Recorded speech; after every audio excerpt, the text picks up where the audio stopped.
baik, di sini kita akan membahas mengenai korupsi. Seperti yang kita ketahui, korupsi adalah suatu tindakan penyalahgunaan kekuasaan atau jabatan untuk menguntungkan orang-orang tertentu atau keuntungan pribadi. Seperti yang kita ketahui juga, akhir-akhir ini banyak sekali kasus-kasus yang terjadi di Indonesia. Salah satu kasus yang paling merugikan rakyat adalah kasus yang dilakukan oleh PT Pertamina, di mana kerugiannya bisa mencapai 968,5 triliun. Wow, itu merupakan jumlah yang sangat fantastis. Yang kedua adalah kasus yang baru-baru saja terjadi yang dilakukan oleh mantan Mahkamah Agung, yaitu Zarov Richard, di mana telah ditemukan uang senilai 920 miliar dalam rumahnya. Ini juga merupakan jumlah yang sangat fantastis. Bayangkan dari kedua kasus yang terjadi, dapat kita amati masih banyak sekali terjadi kasus-kasus korupsi yang belum terungkap. Dari hal ini juga, kelompok kami akan membahas mengenai dampak-dampak yang terjadi dari akibat kegiatan korupsi tersebut.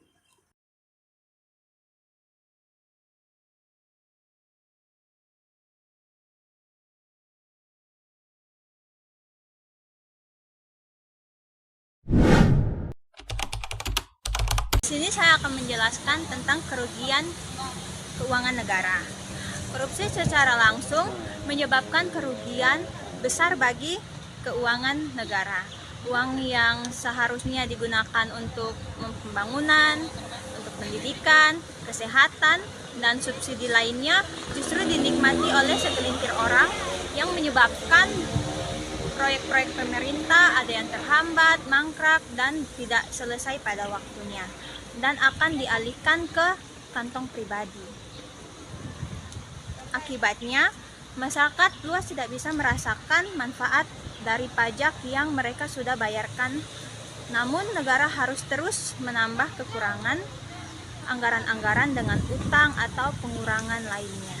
Hal ini menjadi beban yang jangka bagi generasi muda, termasuk kita sebagai mahasiswa yang suatu saat nanti akan mewarisi kondisi ekonomi ini.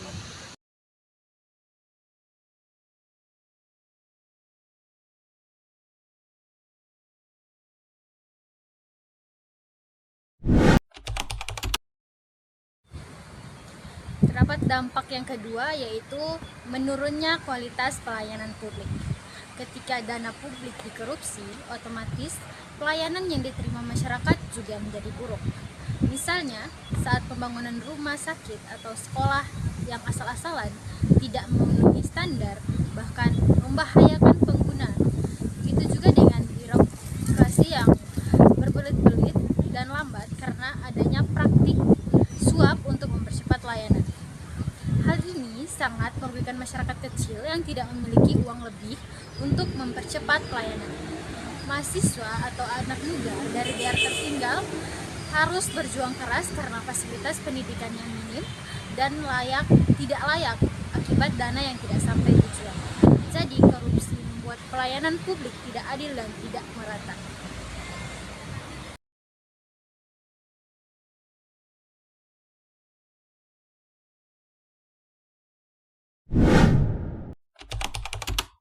Baik, selanjutnya di sini saya akan menjelaskan dampak korupsi yang ketiga, yaitu meningkatkan ketimpangan sosial. Jadi korupsi di sini memperlebar jarak antara orang kaya dan orang miskin. Nah, pejabat atau orang-orang yang dekat dengan kuasa bisa hidup mewah dari hasil korupsi, sementara masyarakat biasa kesulitan untuk memenuhi kebutuhan dasar ini. Nah, ini yang menciptakan ketimpangan sosial yang tinggi yang dapat bisa memicu konflik di antara masyarakat. Jika dilihat dari segi pendidikan, bagi mahasiswa ini akan sangat terasa jika melihat teman yang dari keluarga yang mampu bisa mengakses pendidikan yang lebih tinggi, sedangkan kita yang lain putus kuliah dikarenakan biaya pendidikan. Adapun contoh lainnya yang sering terjadi saat ini yaitu beasiswa yang tidak tepat sasaran. Banyak sekali laporan bahwa beasiswa yang seharusnya diberikan kepada mahasiswa yang kurang mampu justru jatuh ke tangan mahasiswa yang dari keluarga pejabat atau orang yang memiliki koneksi. Nah, ini sangat memperjelas bagaimana korupsi itu berdampak langsung terhadap kesempatan dan masa depan generasi muda saat ini.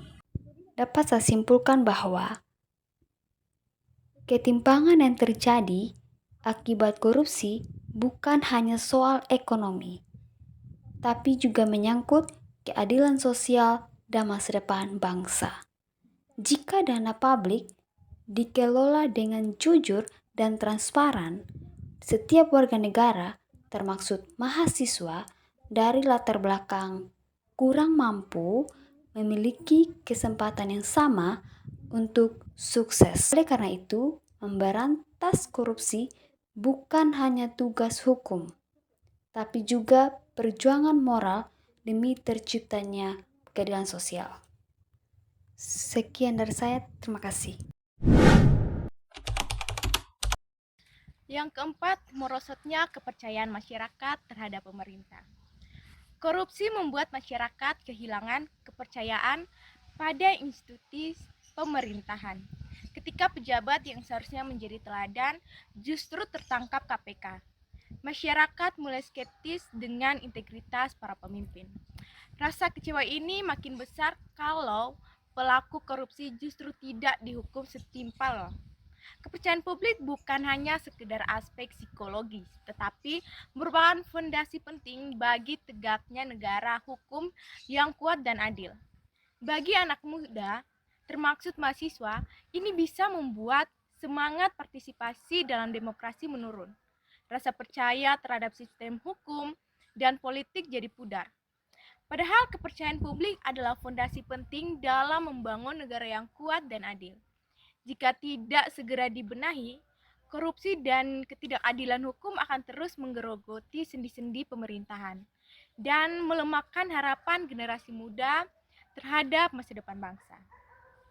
Dalam menghadapi tantangan korupsi yang membelit, generasi muda adalah titik terang dengan integritas, kepedulian, dan keberanian untuk bertindak.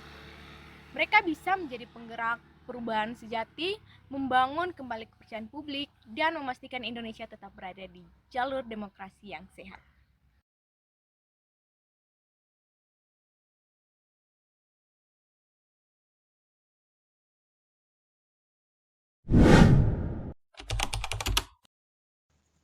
Melemahkan sistem hukum. Jika aparat penegak hukum ikut terlibat dalam korupsi, maka harapan untuk mendapatkan keadilan jadi semakin kecil. Hukum bisa diperjualbelikan tergantung siapa yang punya uang atau pengaruh. Ini menciptakan ketimpangan dalam proses hukum, di mana orang miskin lebih mudah dihukum dibanding koruptor kelas kakap. Sebagai mahasiswa, hukum, sosial, atau politik, kita bisa melihat bahwa keadilan tidak hanya harus ditegakkan, tapi juga harus terlihat ditegakkan. Jika hukum dianggap hanya tajam ke bawah dan tumpul ke atas, maka masyarakat akan kehilangan semangat untuk melapor atau memperjuangkan haknya.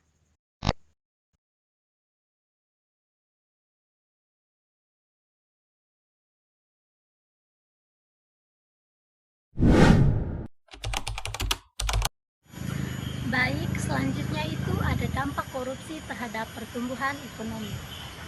Jadi, korupsi itu membuat pengusaha harus mengeluarkan uang tambahan. Nah, misalnya seperti menyuap pejabat atau membayar pungutan liar agar urusan bisnisnya lancar. Nah, hal inilah yang menyebabkan pengusaha tidak nyaman, yang mengakibatkan banyak pengusaha memilih untuk tidak berinvestasi di daerah yang rawan korupsi.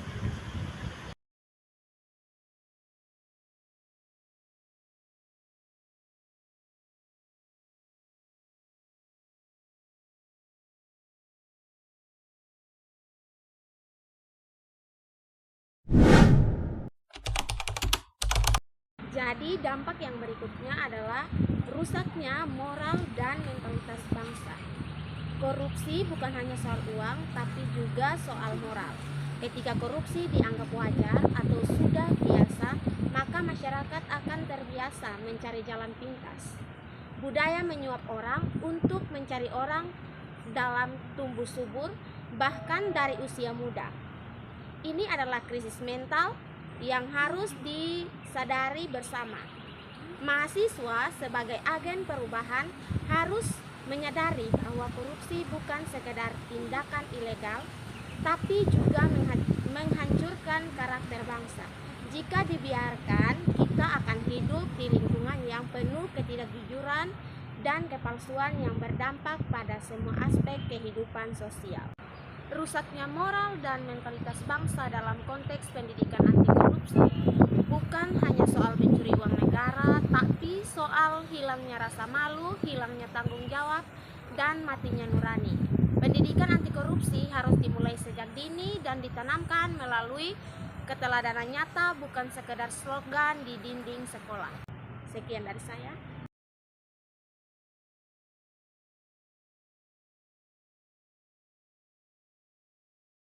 Dampak korupsi yang ke-8 adalah mengancam stabilitas politik dan nasional. Korupsi bisa memicu instabilitas politik, terutama jika masyarakat sudah sangat marah dan frustasi. Demonstrasi besar-besaran, kekacauan, bahkan konflik horizontal bisa terjadi karena ketidakadilan yang dirasakan masyarakat. Pemerintah yang korup bisa kehilangan legitimasi dan kesulitan memimpin. Bagi mahasiswa yang aktif dalam organisasi atau gerakan sosial, ini adalah momen yang tepat untuk menyuarakan perlawanan terhadap korupsi. Mahasiswa yang aktif dalam organisasi atau gerakan sosial, ini adalah momen penting untuk menyuarakan perlawanan terhadap korupsi. Sebab kalau dibiarkan, korupsi ini tidak hanya menghancurkan ekonomi dan moral, tapi juga menghancurkan stabilitas negara secara keseluruhan. Baik, dari dampak-dampak yang telah kami jelaskan tadi, bahwa korupsi itu sangat merugikan negara. Jadi, Anti korupsi, Anti ribet, hidup tenang, penuh prestasi.